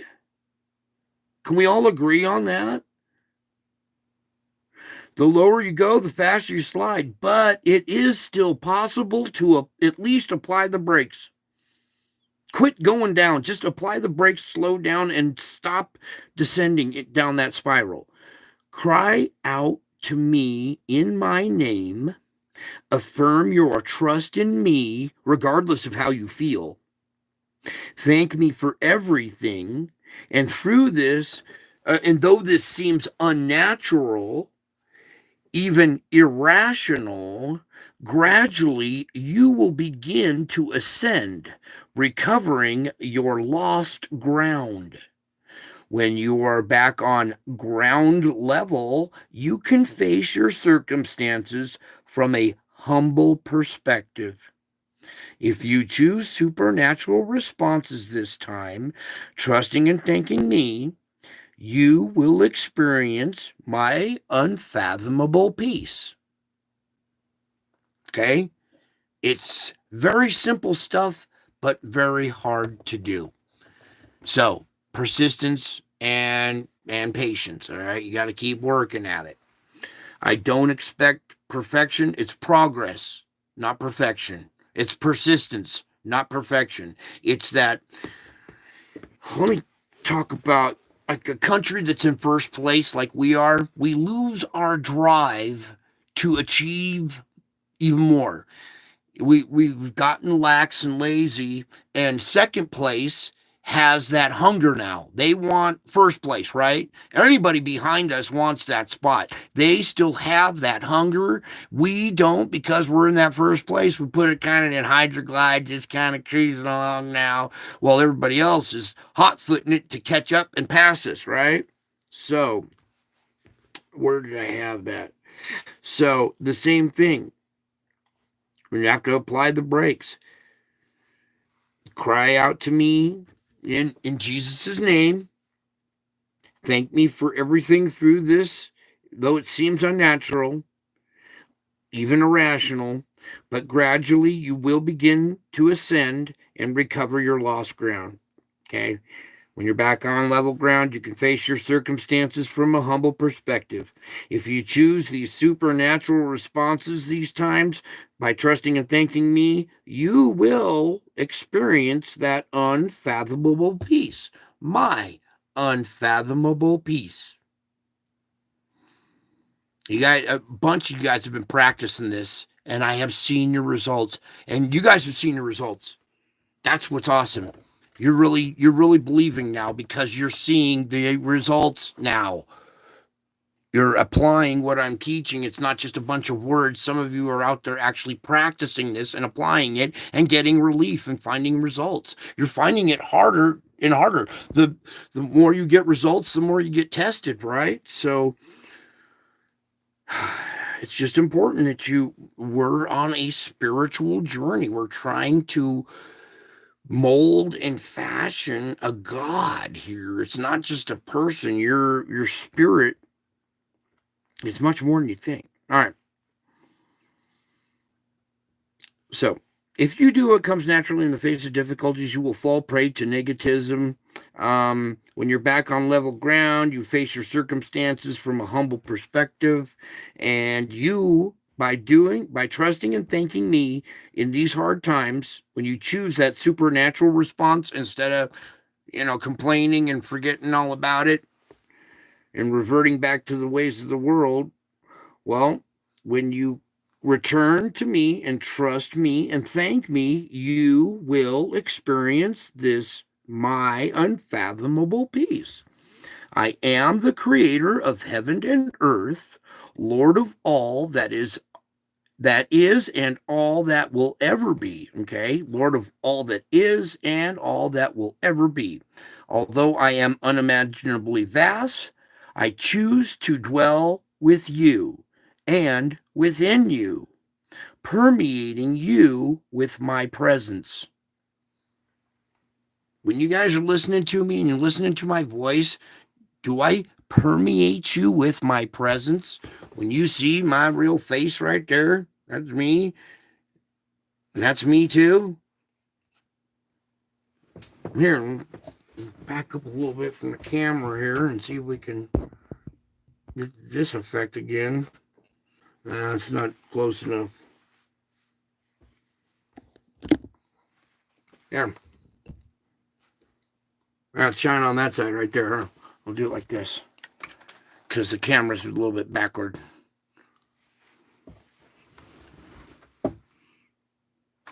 Something like that, maybe? Does that look close? All right. So, although I am unimaginably vast, I choose to dwell with you and within you, permeating you with my presence.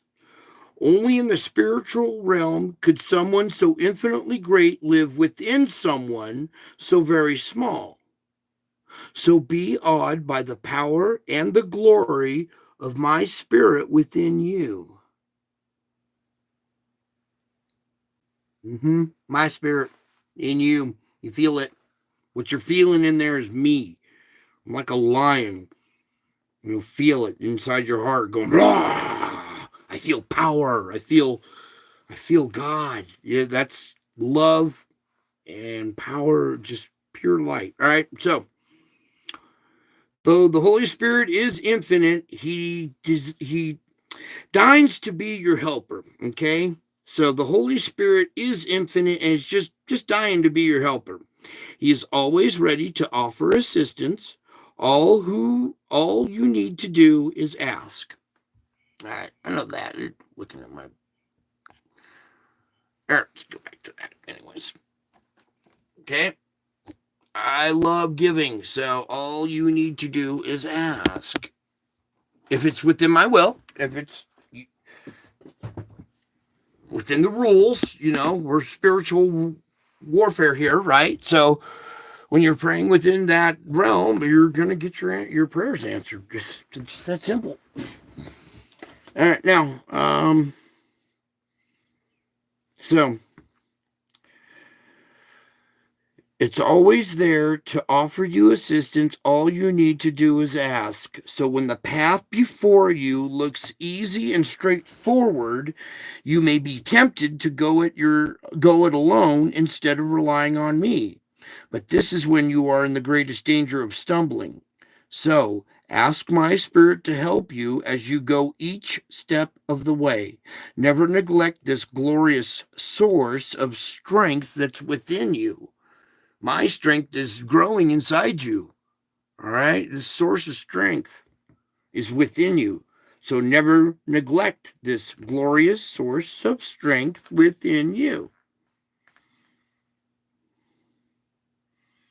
I gotta switch over to, I got a different stack here for you, and let's go searching around a little bit there. All right.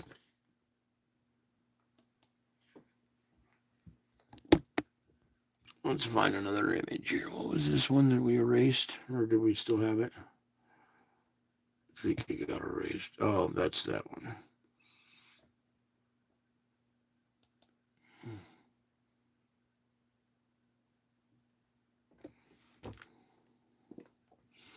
Let's see. Here's a better spot.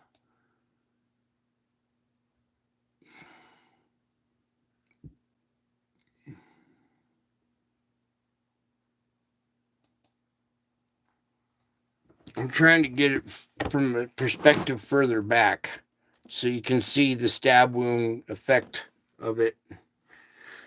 It's a perfect stab wound. Go research this this birthmark stuff. It'll blow you away. I didn't even know about this stuff until I kind of found mine and was researching and found out that it's a stab wound. Nah, it's not a very good shot. Never mind. We're going to go back to what this other image right here to read to you.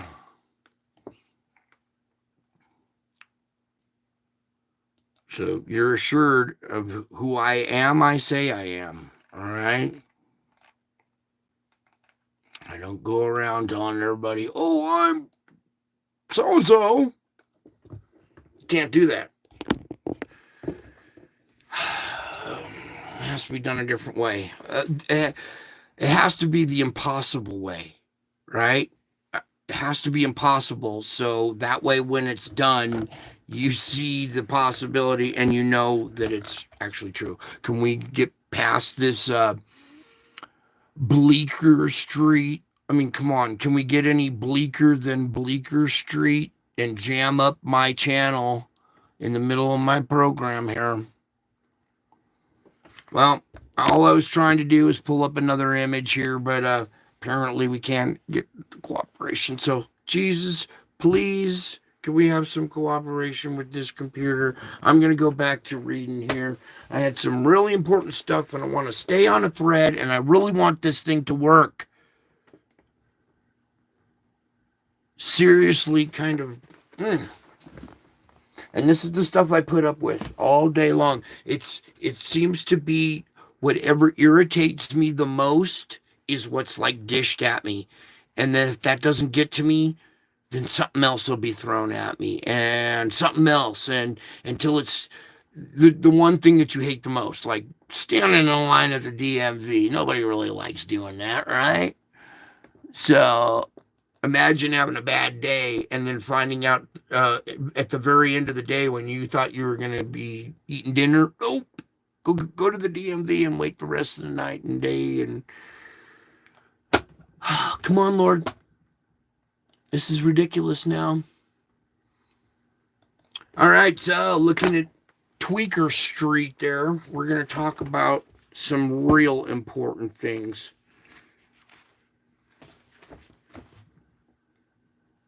Come on now. You got your free ad in there for how long? YouTube? I mean, oh, now that I mentioned that, we might get some results here. And this is a 2-minute long ad that's just frozen up when I am trying to do something most important. All right.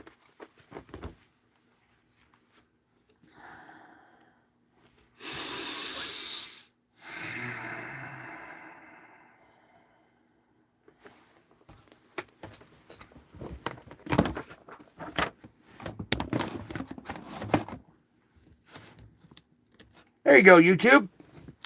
Take a little look at who you're messing with. All right, let's get everything nice and straight here and off the table here. Okay? Come play games with me. I am the master of games. I created every game. Your life is the game that you should be worried about playing correctly. You know what we can do here? We're just gonna have to do it this way. Sorry about the horn and the image. Don't let it bother you. You know what? Let that let you know something to respect and fear God as well, because He's in control of your destiny, no matter which realm you go to. You still will be answering to me.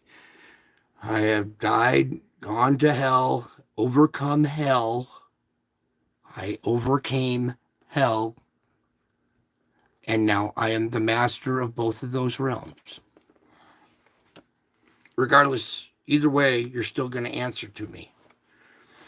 So that's why this image right now. And because YouTube is sucking right now.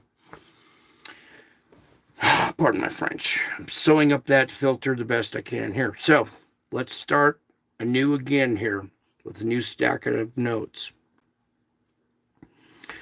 When you begin each day or a task feeling inadequate, remember this: my grace is sufficient for you. The present tense of the verb is highlights the continual availability of my wondrous grace. Ooh, which reminds me right now, there was a thing, these guys were arguing over the verse in the Bible that says, let us create man in our image, a plural, right? That means it must be a group of gods, the Anunnaki, that came down and started man. No, the plural is the duality, okay?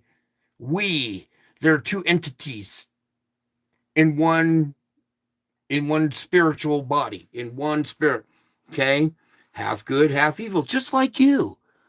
Pretty easy to fathom when you see the good and evil in yourself, right? This is the spiritual condition that everybody on this earth has. You have to overcome this or succumb to it. It's not easy. It's easy to do the wrong thing. It's hard to do the right thing. And when you do the right thing, and it is hard, and you accomplish it, that's a spiritual achievement that moves you higher into better ways of living and thinking, right? So, the present tense of the verb is highlights the continual availability of my wondrous grace. So don't waste energy regretting how weak you feel. Instead, embrace your insufficiency, rejoicing that it helps you realize how much you need me. Instead, embrace your insufficiency, rejoicing that it helps you realize. Rejoice that it helps you realize how much you need me. Then come to me for help and delight in my infinite sufficiency. My power is made perfect in weakness. Do you see how that can work? My power is made perfect in your weakness. All right. My power is made perfect in your weakness. So when I overcome your weakness, it'll be made perfect, right? See how this works? And when you need that help, you call on me. You call on me, and I will help you on you. On both sides of you. So that answers a lot of the questions right there. That puts that frickin' debate to rest, okay? I want everybody to understand the Anunnaki, that they did not create you. We means we, me, and my other half. We created you in our one together unit image. so you can fight this spiritual battle. How are you going to fight a spiritual battle if you're all good? How are you going to fight a spiritual battle if you're all bad and you don't know what good is? It's knowing what good and bad is and fighting the decisions in your head, okay? Spiritual warfare in your head. It's the hardest battleground. It brings soldiers to their knees. It brings everyone to their knees, okay? And that's where you'll find the answers and find me, okay? So back to where we were again. My power is made perfect in your weakness. So as you go about a task in joyful dependence on me, you will be surprised by how much you accomplish. Okay? So when you're at work and it's sucking and you're trying to have a good day, try that joyful dependence on me and have fun at work, knowing you're doing it for me. And you will be surprised by how much you can accomplish. Moreover, the quality of your work will be greatly enhanced by your collaboration with me. Ponder the astonishing privilege of living and working alongside me, the King of Kings and Lord of Lords. Seek to align yourself with my will, making yourself a living sacrifice. Understand how you're a living sacrifice now, right? You understand how you're a living sacrifice now, right? No, they didn't. 2 people got it. All right, well, we'll get there. All right, so when you seek to align yourself with my will, making yourself a living sacrifice, this is a form of worship, and that is what pleases me. It also makes your life meaningful and joyful, doesn't it? When you know that you are living for your Lord as a living sacrifice, that form of worship that actually pleases me, it makes your life meaningful. Now you have fucking meaning in your life now. Before you didn't. Now you do. Now you have real, meaningful, and real joy. This is just a tiny foretaste of the immense, incredible, glorious joy that awaits you still in heaven. It's just a taste. Okay, enough of that. Go back to this picture. I wanted that other one, and you were going to give me... So, try and get this one back here a little bit. I want that other image, and I'm not going to give up until I get it, because I got more to read to you guys. So curl up, grab a blanket, fall asleep to my voice. If you're in the car in the afternoon watching the replay, stretch your legs, grab something to drink. Really, does it have to be so difficult to open my YouTube page for this one image? Please, Lord. Ridiculous. Absolutely ridiculous. This is the stuff that I have to put up with, the spiritual battle warfare junk. We have the best technology in the world, yet when I click on a mouse, it doesn't work. When I switch a page, it has to resist. Imagine when everything in your life is resistance. Everything. You try to get up to go to the bathroom, the cat walks in front of your feet and trips you. You go to open up a door and somebody's already there and they swing it open and hits you in the head. Everything you try to do, there's always opposition, right? You say, hey, have a nice day. And they're like, yeah. Always opposition. Always. And that's what we got to overcome. All right. So I will just leave that image right there instead. Now back to where we were. Is your paperwork in order? Oh, I see your papers are all in order. You may have your cigarette. Yeah, we're living in Germantown, I guess, now. All right, so as you're looking at me there, where did I wanted you to go? Yeah, seek to align yourself with my will, making yourself a living sacrifice. This is a form of worship like beyond anything else, and it pleases me. It also makes your life meaningful and joyful, doesn't it? This is just a tiny foretaste of the immense, indescribably glorious joy that awaits you in heaven. So, as you seek me, I encourage you to rejoice and be glad in me. Take time to praise me in psalms and song. Think about who I am. I dwell in splendor, majesty, and beauty. Then remember how I left the glory of heaven and came into this world so I could bring you into my kingdom of everlasting life and light. All of this helps you to be joyful in me, your Savior. This joy ushers you further into my holy presence, helping you draw nearer to me. And this nearness gives you even more reason to rejoice. Come here, I'm gonna be tonight. Come here, you. Want this image?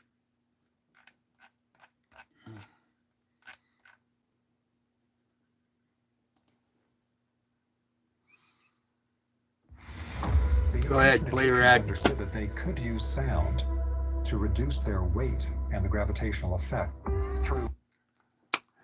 through words. Everything was created through sound. Hey folks, welcome back. So I know there's a lot of activity going on the sun, but I course of about an hour and all right, there we go. We can see it nice and clear there. That's me again, right there in the sky. Okay.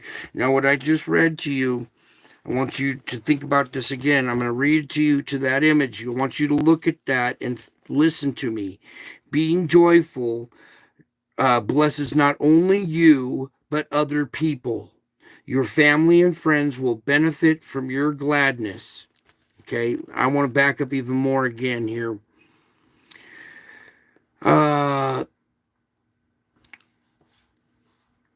All of this helps you to be joyful in me, your Savior. This joy ushers you further into my holy presence, like right now, talking to you, is a holy presence, helping you draw nearer to me. Is this helping you draw nearer to me? I hope you understand I'm just a guy. I'm just a softy, cool, loving, hard guy. Okay? This joy ushers you further into my holy presence right now, helping you draw nearer to me. And this nearness gives you even more reason to rejoice. Also, it gives you strength too. It brings you peace. It should. Joyful blesses not only you, but other people. Your family and friends will benefit from your gladness, which can rub off on them. You can also influence many by beyond your inner circle. When my followers are joyful, unbelievers are more likely to be drawn to me. See, they want something that you got there. They're like, how can you still be joyful when all this stuff's going off? They're going to want what you have. You can already see it, can't you? You already see it coming. They're going to want what you have. And this is how you're going to be able to help them. So being joyful blesses not only you, but other people. Your family and friends will benefit from your gladness, which can rub off on them. You can also influence many beyond your inner circle. When my followers are joyful, unbelievers are more likely to be drawn to me. Joy shines in stark contrast to your ever-darkening world, doesn't it? Joy shines in stark contrast to this ever-darkening world, and some people will ask you about it. Always be prepared to give an answer to everyone who asks you the reason for your hope. Be prepared. Always be prepared to give an answer to everyone who asks you for the reason for your hope and your peace and your joy when they see they're losing their minds and you're over here just having a good old time and you're joyful and you know that you're where you're going, right? That's what's so important, because there's going to be people coming to you, and I want you to always be prepared to give an answer to everyone who asks you the reason for your hope and your joy and your courage and your faith. Everything that shines through you. When I'm shining through you, they're going to want that. You guys love it, I can tell. And they're going to love it too. So just help them through it. So now let's move on. I want you to cast your cares on me, and I will sustain you. Carrying your own burdens is wearing you out. Your shoulders were not designed for carrying heavy loads, so I want you to learn to cast your burdens on me. The first step is to recognize that something is weighing you down. The first step is recognizing that something is weighing you down. Next, the next step is examine the difficulty to determine whether it is yours or someone else's. Because a lot of times it's not. If it isn't yours, simply let go of it and leave it behind. I have a hard time doing that. If you guys are having a hard time, don't be discouraged. I'm going through it too. So, examine the difficulty to determine whether it is yours or someone else's. If it's someone else's, if it isn't yours and it's someone else's, simply let go of it and leave it behind. If it is your problem, then talk with me about it. I will help you see it from my perspective, and I will show you the way forward. Be prepared to take action as needed, but don't let problems weigh you down by becoming your focus. I repeat again, do not let problems weigh you down by becoming your focus. Make a concerted effort to cast your cares on me, for I have very strong shoulders. Even though it's shattered, it's still very strong. I can still move my arm. I still do all this stuff with a shattered shoulder. The doctors look at me and go, that's not possible. You can't do that. I said, yeah, I can. It hurts, but I still do it. So, make a concerted effort to cast your cares on me, for I have very strong shoulders. Then simply do the next thing in joyful dependence on me. So when your problems are weighing you down and they're becoming your focus, make a concerted effort to cast your cares on me.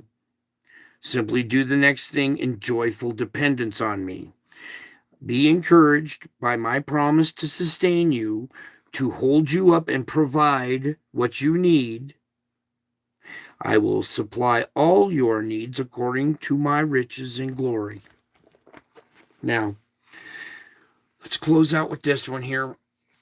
We'll see. To increase your awareness of my presence, you need to learn the art of self-forgetfulness. You were not designed to stay focused on yourself. You were not designed to stay focused on yourself. All those selfies. However, Adam and Eve's disobedience in the Garden of Eden made selfishness the natural bent of mankind. See, you're naturally bent to be selfish. This inclination is a deadly trap. I repeat, a deadly trap. but I have equipped you to live supernaturally. Since the moment you asked me to be your Savior, you have had my Spirit living in you. Ask this Holy Helper to free you from self-centeredness. You may pray as often as you like. Help me, Holy Spirit. Okay? I have to do it constantly all day long. Okay? It's hard work. Just keep working at it. Even if you don't perfect it, at least you're working at it. You're hungry. You're striving. I want hungry people. I don't want people that are just sitting there. Oh, yeah, I got control of this. No, don't need to lift a finger. No, no, no, no, no. I want people that are hungry. One thing that traps you in self-absorption is being overly concerned about how you look in the mirror or in the eyes of others. Okay? This is hard too. One of the things that traps you in self-absorption is being overly concerned about how you look in the mirror or in the eyes of others. Instead of making yourself the object of your thoughts, okay, you've actually turned yourself into an object. You're no longer looking at yourself as a person. You look at yourself as an object, all right? We don't want that. So, I need that thread again. Instead of making yourself the object of your thoughts, gaze at me and be attentive to the people around you. Okay? Be attentive to the people around you. You only got so much time to serve them. You're a servant. So serve the people around you. And be attentive. Gaze at me and be attentive to the people around you. Ask my Spirit to help you look beyond yourself with eyes that really see. And then know you are safe in my everlasting arms and complete in my loving presence. So turn your attention to trusting and loving me, just as I love you. Okay? My everlasting arms, you guys. One of my favorite things to do. I have a very sore body, right? So when I lay down at night in bed, my back's all locked up. I'm kind of paralyzed halfway down the left leg, and it's just been a long, hard day. It feels good to lie down. And that soft mattress feeling is the embrace, the soft, warm hug, okay? And when you pull the blankets over you, that warm right there, that's the warmth of the embrace. All right, the cushion is the softness, the blanket is the warmth, and then that pillow, you know, that pillow that you put your weary head on. You got all these crazy thoughts have been racing through your head all day, and that pillow is like Jesus. It's where you can rest your weary head and your thoughts. So when you're going to bed and you wrap up in your blanket on a soft mattress with a pillow, that's kind of similar to my embrace. It's soft, it's warm, it comforts your weary head. I'm laying down, Lord, thank you for soft mattresses for shattered and pain sore bodies. Lord, thank you for cool, soft pillows for weary heads. And Lord, thank you for your warm embrace with this nice, soft, warm blanket. And that's what it feels like to be comforted, warmed, held, embraced, and your weary head soothed. Okay? Sweet dreams, everybody. Good night. Get some rest. You may have sweet dreams, okay? No reason to have nightmares. Even when you look at the world around you, Sweet dreams. Okay? Everything's going to be okay. Well, this is the testing ground. Keep remembering that. You're on the winning side. Don't give up now. Just keep moving forward and fighting. And it's progress, not perfection. As long as you're hungry for the Lord, that's what He wants. Okay? I love you all. I miss you all. God bless you all. And until my next show, I will be back. I'm already back.